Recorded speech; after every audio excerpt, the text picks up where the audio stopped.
宋女士，您的先生黎阳车祸严重，目前人在第一医院抢救，请您马上过来。接到电话通知时，我手里还拿着黎阳邮寄给我的离婚协议，他已经签好字。昨天已经1个月没有联系的他突然打了电话过来，丹阳，我们办理离婚吧。我也只是愣了一下而已，毕竟最近他高调的带着李玉进进出出的传闻我也是听说了。他父母逼得急，小姑娘跟着我的时候还小，我是第一个，现在又怀孕了，得对他负责。明天和他回家见家长。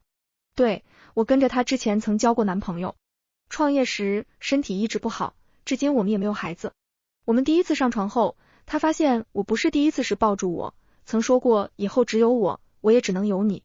狗屁的处女情节，大清都亡了多少年了，我怎么才发现他还有这样的思想。所有的财产我们对半分，你想要的公司股份也对半分，离婚协议发你了，你签好，等我回来，我们去把证领了。我没有打断他，听着他自说自话的安排好所有事情。丹阳，你还有什么想法吗？你都安排好一切了，才来问我的想法。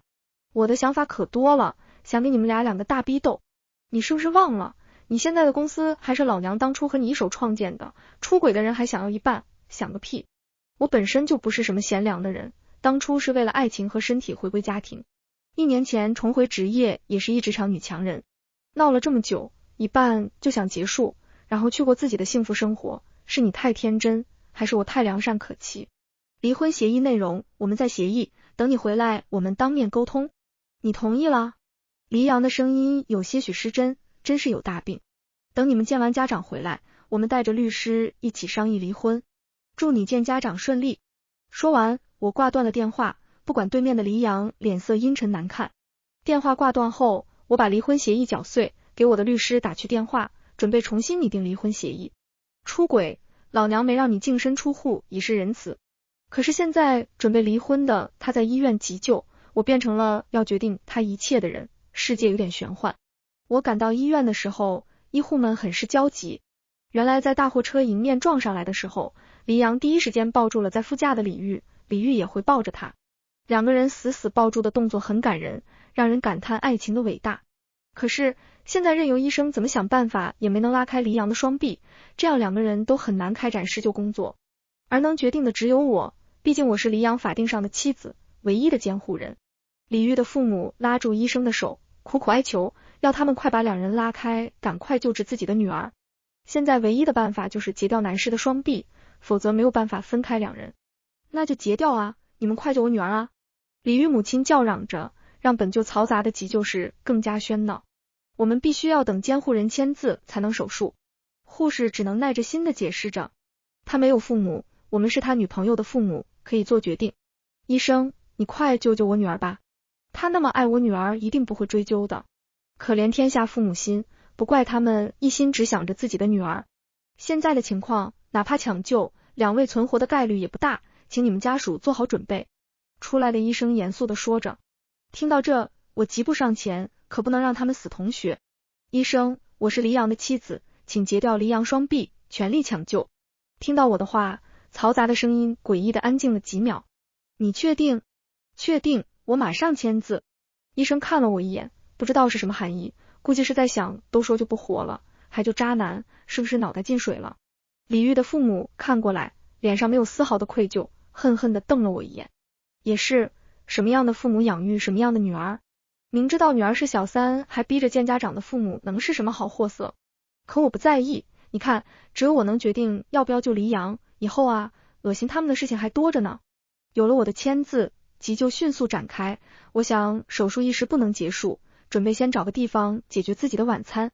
护士你好，我要出去一下，有事情给我打电话。于是在护士愣神的时候，转身离开。估计他也是头一次遇到病人抢救，家属不急不慌出去的吧。不过我想他会理解的，毕竟我的丈夫是和小三一起出的车祸，我一正妻还能签字救他，以示仁慈。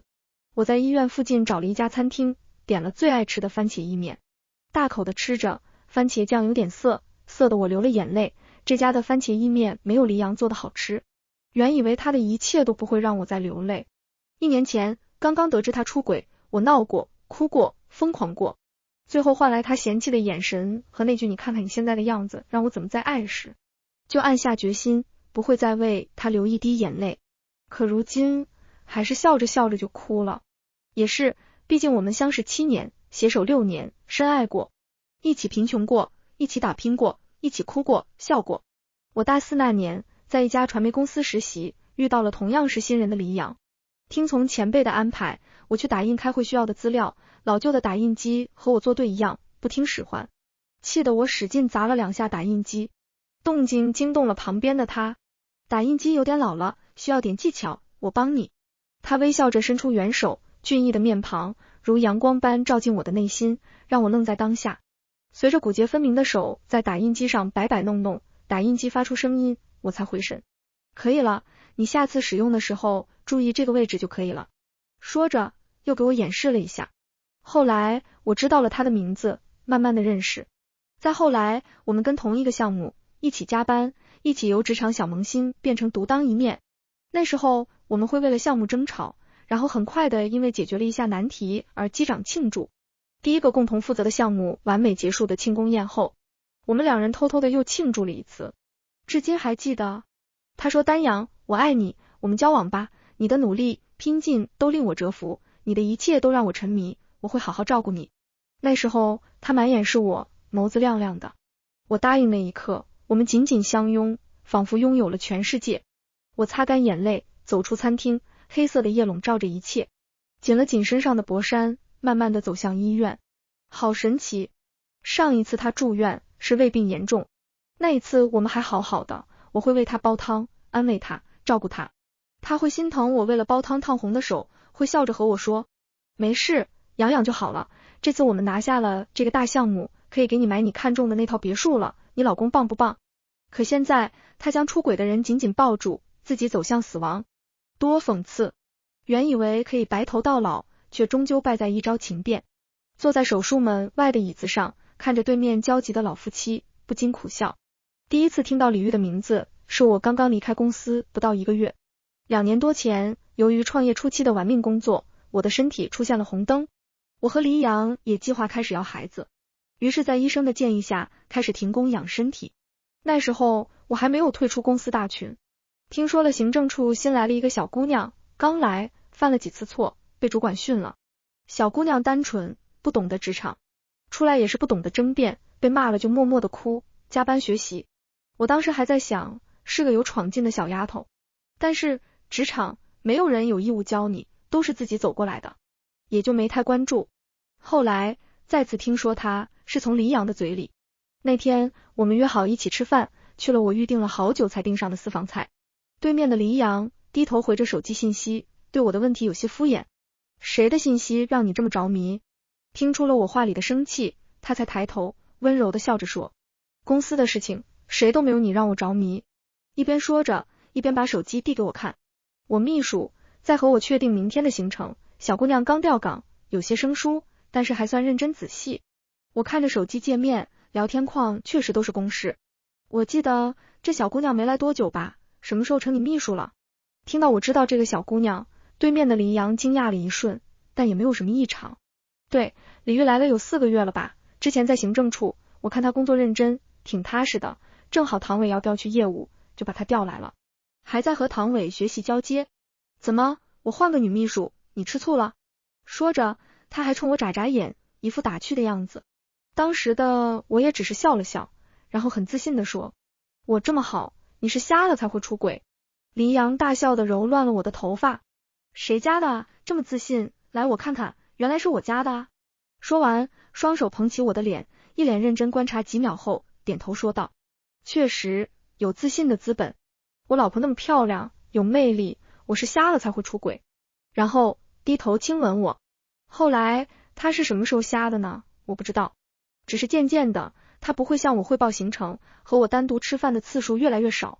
公司之前的同事偶尔聊天会暗中和我说，丹阳姐，李总秘书你知道吧，小姑娘最近变得有点强势啊，好像有靠山一样。她之前一副人畜无害的样子，最近可是有点脾气了。一切的一切都暗示着，明示着我不想相信的事情走向。在一个黎阳又一次放了我鸽子，晚归回家的第2天，我没有知会他突然出现在了他的办公室。我看着办公桌前的小姑娘，一身合体的职业正装，虽然身材一般，但定制的正装还是让她看起来不那么干瘪，也画起了精致的妆容，不再是我第一次见她时的清汤寡水，脖颈上的项链和耳饰都是低价新款，一件件都不太符合她秘书的薪资。也许是我的突然出现让她有些慌乱。丹阳姐，您来了。李总在开会，愣了半晌才找回自己的声音。你还是叫我黎太太吧，毕竟你是黎阳的秘书，我直接去他办公室就好。我微笑着看着他，他一时白了脸，努力微笑，点头。好的，黎太太。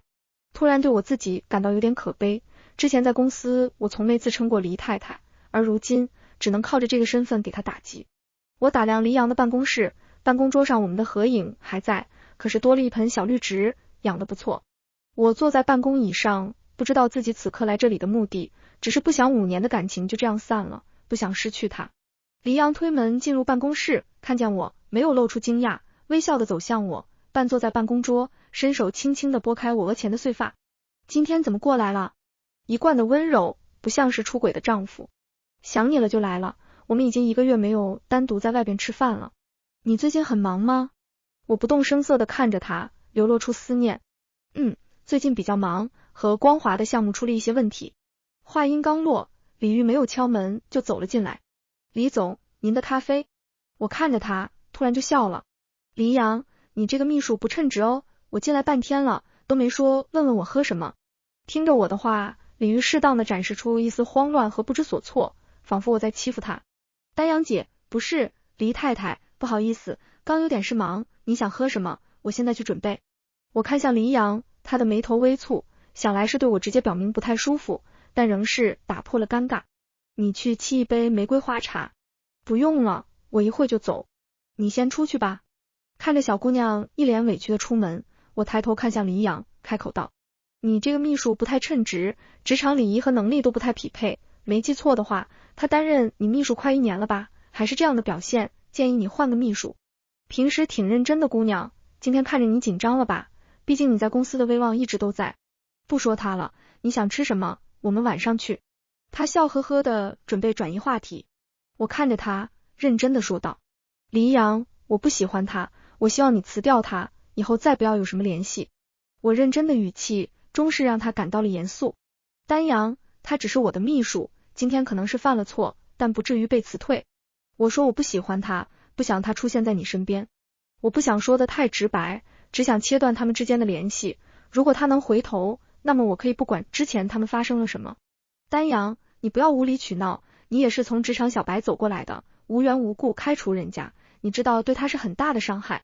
我倔强的直视他，只想看他的选择。气氛凝结，终是黎阳低了头。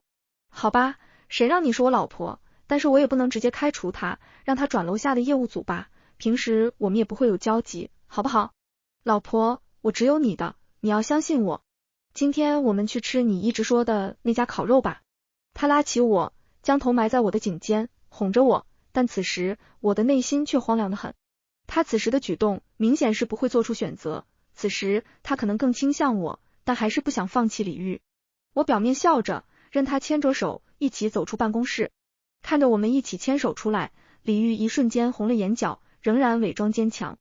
而黎阳牵着我，并没有看见李玉的委屈，而黎阳按时回家的时间也多了起来。可不信任的种子一旦种下，就会生根发芽，我还是故人在暗中调查着。调查的人和我报告黎阳近1个月的行程，两人确实没有了什么交集。当时我是什么样的心情呢？如释重负，开心。当晚还特别精心布置了2人的烛光晚餐，穿上了他喜欢的大胆睡衣，一夜温存。第2天看着抱着我的黎阳，仿佛回到了刚结婚的时候。他会抱着我睡觉，会温柔的和我说晚安、早安，会在上班前下班后吻我。我想一切都在往好的方向发展。我的身体由于过度劳累，身体也比较寒凉，一直在调养中。本来我们1年前就有了宝宝计划，最近身体体检各项指标都不错，预约了备孕前的体检。可是体检当天，说是回趟公司的黎阳却迟迟未到，电话不接，微信不回。担心不已的我，只能给他新到岗的秘书打了电话，而得到的答案让我心如冰窟。原来他不是回趟公司，而是去了医院。昨天李玉陪着组长去应酬，酒桌上的甲方负责人在圈子里不是什么好名声，李玉又不是个擅长应酬的人，惹恼了那位负责人，被劝着惯着，喝了不少酒，凌晨进了医院。我到李玉病房门口时，只有黎阳在，他小心地哄着病床上的人，抱着双眼红透、柔柔弱弱的人，轻声说着，再也不会让你面对那种境地了，都是我的错。李玉哭着，眼泪滴落下来，不是我不好，不该喜欢你，可是我真的忍不住啊，黎阳哥，我真的喜欢你，你别不要我了，这1个多月，我真的太难受了。我会乖的，我不会出现在丹阳姐面前，不会阻碍你们，只想你能抽时间去陪陪我就好。你不是爱吃我做的小馄饨吗？我最近还学会了更多的菜，你不要离开我好不好？你不知道，我每次学做菜都会想着你，想你吃得开心的样子，想到心揪着一样痛，可是我都忍着，可我现在真的忍不下去了。听着里面鲤鱼破碎的声音，一字字带着茶味，竟然气笑了，小姑娘手段了得啊。李玉，你知道的，我不会离婚的，你这样何必呢？黎阳的声音带着无奈和心疼。黎阳哥，我知道那次是你喝醉了，是我一次次越了界，可是每次相处，你问问自己，你是不是也是开心轻松的？只要你是开心的，我都无所谓，我会一直在。李玉，我们先好好养身体好不好？我会好好照顾你的。我都听你的，黎阳哥，只要你在我身边就好。手机录像仍然在继续，画面清晰，可我的眼睛却糊了。我想啊，我的婚姻终是走到了尽头，唯能做的就是保全自己的财产，保存好录像，转身离去。我想，我的背影应该像一只斗败的公鸡吧。现在应该做什么呢？脑子里像糊了浆糊，只想到让他们都不好过，可是要如何面对，内心还是不知所措的。如僵尸一般回到家中，最近1个月的温馨像一场梦，终是梦醒了。丹阳，抱歉公司这边比较忙，才回你信息，今晚还要加班，回去太晚会打扰你，我就在办公室休息室了。看着他谎话连篇的信息，我竟然还能回复个好。我用了1晚的时间，彻底接受了婚姻没有办法持续的事实，哪怕黎阳在那么深情的表白下说出不能离婚，我也不要他了。哭了1晚的眼睛肿得不成样子，镜子中的人儿憔悴的连爹妈都可能不认识。手机界面还停留着黎阳刚刚发我的信息，丹阳，抱歉，项目出了问题，我紧急出差几天。他应该是在照顾李玉吧，借口都这么敷衍。正好，给我时间消化一切，做好计划。我收拾好自己，尽量让自己保持清醒，理智分析，罗列自己要做的事情。现在自己需要不动声色，配合他的演出，至少在没有取得公司控制前，自己尽可能装作不知道，自己已经离开公司1年有余，重点项目都在黎阳把控中。安排好人员调查黎阳，做好出轨证据收集，和自己关系比较好的律师沟通好一些后患和自己利益最大化分析，开始做回归公司的准备。黎阳是在3天后回家的，回家时还带着带给我的礼物，我看着手中的项链，猜想他可真是图省事，安抚李玉送递家的，送我也是一样，就连款式都大同小异。老婆，这几天太忙，忽视你了。面对他伪善的温柔，我竟也能接上戏。老公出差辛苦了，快去洗澡吧，在家好好休息一下。看着他走向浴室，想到别人给我发的他照顾李玉的照片，2个人拥抱牵手的画面，心里一阵恶寒。老公，我最近身体养得很好，看你那么忙，也想帮帮你，我还是回公司吧，帮你多分担分担。我的话语让擦头发的黎阳顿住了，他放下手中的毛巾，走向我，满脸的不赞同。丹阳，你身体一直不太好，我还是想让你好好养养，况且我们不是计划要孩子吗？公司我这边可以，你还是先休息吧。老公可以养你，把你养得好好的。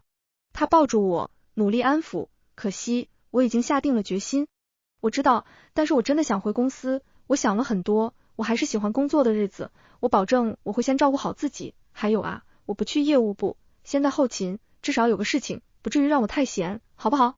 他认真的看着我，终是妥协了，或许是因为我不去核心业务，或许是我忙起来不会打扰到他和李玉。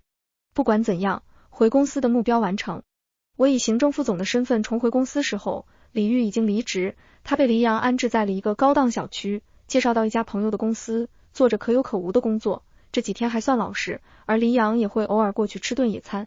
我努力又不着痕迹的拉拢公司人才，增加自己的筹码，同时也扮演着合格的贤妻。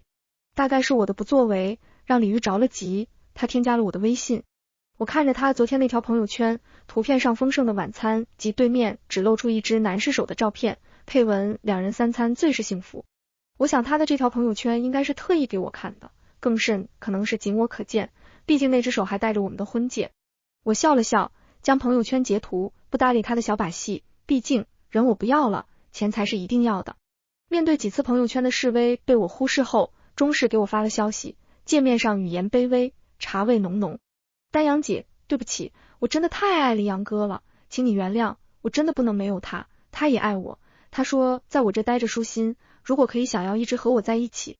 我没有你漂亮，没有你能力强，我什么都不如你，你离开黎阳哥可以遇见更好的，可是我不能，我只有他，求求你了。真的是你若你有理，小三儿都这么理直气壮了。黎阳知道你联系我吗？他想离婚可以直接和我谈，和你，我无话可说。半年的时间，我现在已进入公司的核心，但是核心项目可操作的还是不够，要把黎阳踢出公司的筹码还是不够，现在还不是撕破脸的时候。估计是黎阳还不知道他联系我，或者此时的黎阳还不想离婚，回家的次数仍然保持着，偶尔的出差我也是在装聋卖哑，看来李玉给的压力还不是很大。接下来的1个月，李玉的微信没有停过一天，从他和黎阳的聊天记录、合体照片，到这几天升级的床照，我看着他刚刚发的床照，穿着性感，满脸潮红，一脸幸福的偎依在裸露了上半身睡着了的黎阳身上。从开始的心痛、心灰意冷到麻木、无动于衷，我终于彻底走了出来，即使看到这样的画面，也能笑笑，心平气和的保存。用了半年多的时间重新走回公司，也演了半年瞎子戏码，到了摊牌的时间。律师那里的证据充足，足以让我从这场表面幸福、内里肮脏的婚姻中成功拿着胜利成果走出公司。我已站稳脚跟，有足够的资本与他对抗。我环顾这个当初用心布置的家，内心仍然是苦涩的，毕竟这座别墅是我们共同一点一滴装饰起来的，也从幻想从这里相伴到老，如今伴着夜色也只剩了孤独，幻想的幸福终成了泡沫。好在我还能走出来，自己也做好了打持久战的准备，今晚就好好休息一下吧。第二天，黎阳按约定的时间到家，看他的表情，想来李玉还没有告诉他我已经知道他们出轨的事情。老婆，不是约好出去吃吗？他如往常般脱下西装后坐在沙发上，温柔地看着我。我伸手将文件袋递给他，示意他接着。什么东西这么严肃？他一边说着，一边打开文件袋，袋子里他和李玉的照片洒落出来，有拥抱的、亲吻的、车里的、商场里的，还有李玉发给我的床照和微信截图。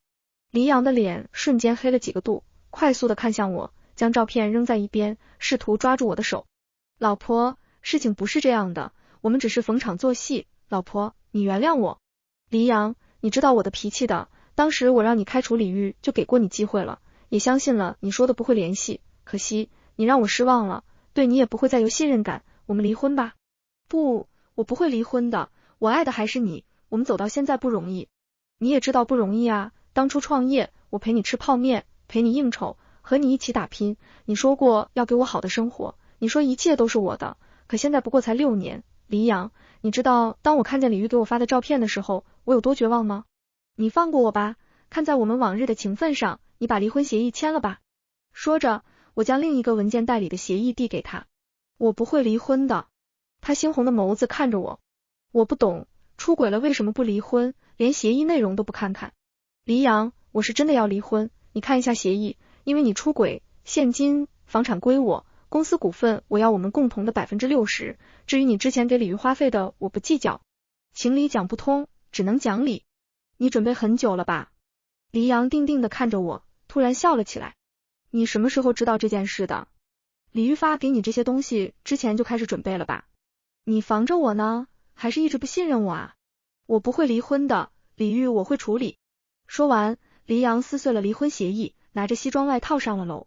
看着他颓败的身影，回想他刚刚的话，我确实是个冷心又计较的人，哪怕是我先喜欢上的他，当时也设计他先表白，哪怕结了婚，对他也不是全然的信任。可我并不觉得有错，事实证明，对谁都不要太相信了。李玉突然出现在公司，打破了平静的下午时光，看着他发红的眼眶，狼狈的样子，才知道一上午未出现的黎阳真的去处理李玉了。他要把我送到美国，你满意了？他看着我恨恨地说道。和我有什么关系？我早就和你说过，黎阳是我不要的，你走不走都不影响我的决定。我从容地看着他。黎阳急匆匆地赶来，一把抓起李玉。不待他说什么，只听到李玉的哀求。杨哥，你说过会对我负责的。我只有你，我什么都给了你啊。我会乖乖的，会听你的话，只要你让我在你身边。宋丹阳已经不爱你了，他不要你了。我那么爱你，我第一次都是给了你的，你看看我好不好啊？他紧紧地抱着黎阳，安静的办公室只听得见他的小声哭诉。你说过你喜欢和我在一起，和我在一起舒心，喜欢吃我做的菜，喜欢我的乖巧温柔，我爱你，什么都听你的，你别不要我啊。他是懂黎阳的，比我懂，至少我做不来那么乖巧，那么委曲求全。他的话中是打动了黎阳，刚刚还怒气冲冲的人，此时一脸难过。你们是不是可以换个地方再互诉衷肠，请离我的办公室远点。离婚协议尽快签字，还有，李玉不要再出现在我面前，否则离婚前我会先起诉追回黎阳给你花的钱。可能是我的威胁有了作用，至少李玉没有再闹到我的面前。不知道黎阳因为什么被困住，自从那次和李玉一起离开后，很久没有联系我，再联系我就是事故前的这通电话。现在准备离婚的人出了事故还在抢救，公司不用分了，我曾经的计划也不用开展了。由于黎阳的保护，李玉度过了危机，转到病房，但肚子里的孩子没有保住，他的父母听说没有孩子后，在医院大闹了一阵。黎阳在重症监护病房住了2天后，最终也没有醒过来。黎阳的丧事一切从简，本以为一切都随着他的离世而终结，可李玉的电话让恢复工作的我又不得不去应付他留下的烂摊子。丹阳姐，黎阳给我留了协议，他给我留了钱和股份，现在我医药费你得过来给我交一下。听着他的电话，真是讽刺，他竟然还给我留下了这样的烂摊子。和律师到达医院病房时，李玉的父母一副恨透了我的样子。你和黎阳都签字要离婚了，黎阳的东西是我们小玉的，你要给我们的。你不要以为他人死了，你就可以不认的。李玉认他的母亲叨叨着，一边装着柔弱。丹阳姐，我知道你厉害，但是你不能拖了黎阳留给我的东西。他签了协议，他名下的股份有一半是要给我的。李玉，你应该知道，我们还没有离婚，他名下的所有都是我们共同财产，哪怕是他说过写过给你的，也有我的一部分，何况他死了，没有遗嘱，财产继承人只有我。我们不懂什么财产继承，我只知道他给了我们签字保证，你就要给我们，现在我们住院钱都要交不起了啊，你要逼死我们吗？他的母亲一副无赖样子。李小姐，黎阳先生的签字协议有公证吗？协议内容是什么样的？我们可以协商沟通。那些我们都不懂，黎阳签字保证过他现在公司名下的股份要给我们小玉一半，卖给你了，我们直接要钱，听说市值也有个1000万了，你把钱给我们。显然他无赖的母亲成了他的代言人。李小姐，这是你们的要求是吗？是的，丹阳姐，你知道的，那些股份远不止这些的，我只要这1000万，从此不再和你有瓜葛，要不我就和媒体曝光，这样对公司更不好。看着他一副拿捏了我的样子，突然觉得自己没有和他计较黎阳给他花费的钱，都是个傻子。李玉，我原本没想和你计算那么多，原想黎阳事后就让一切尘归尘，土归土，没想到你还有这样的算计。那看来以前是我太大度了。李玉，黎阳在你身上花的每一分都有我的一半，现在告诉你，之前他给你花的每一分钱都给我还回来，清单和明细明天律师会送过来，限你10天内还给我，否则咱法庭见。至于你说的曝光，你可以试试，公司早和他黎阳没关系了，客户现在认的是我宋丹阳，曝光的后果只会让大众记得你这个第三者。走吧，刘律。说完，我不顾李家3人的反应，走出病房。钱款到账已是3个月以后，听说他们卖了老家的房子，欠了一些债，中间李玉也曾几次找到公司，都被保安撵走。后来再没了消息，本就是不想干的人，消息在钱款到账后自然就没有了，不过想来过得也不会好。如果他没有什么歪心思，至少普普通通的工作，普普通通的幸福。全面接手公司后，我的日子忙碌而充实，一切都往好的方向发展。仍有爱人的能力，却不会有全然信任的勇气。这个故事到这里就结束了，感谢您的收看。如果您喜欢这个视频，就给我点赞订阅一下吧。衷心祝您吉祥如意，万事顺心。